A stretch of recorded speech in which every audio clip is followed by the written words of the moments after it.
Hi everyone, so my Sephora play box got here today and I wanted to share with you guys what I got. So let's take a look.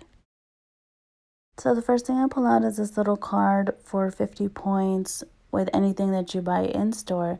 And I see that it's for online too. I'm not sure if it's just for this month, but that's pretty cool. And some information about the stuff inside. So the bags from now on are going to be recyclable, which is really cool that they're going green. So the first thing I pull out is the Urban Decay All Nighter Setting Spray. And I'm so happy because I really do like this. So next up from Clinique, this is the Moisturizing Lip Color Balm in the shade Whopping Watermelon. And it looks like it would be dark, but it's actually very sheer.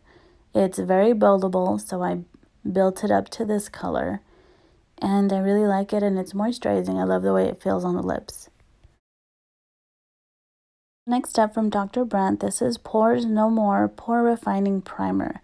This is good for those with oily skin. Also, it is a really good primer to blur out your pores, which I like.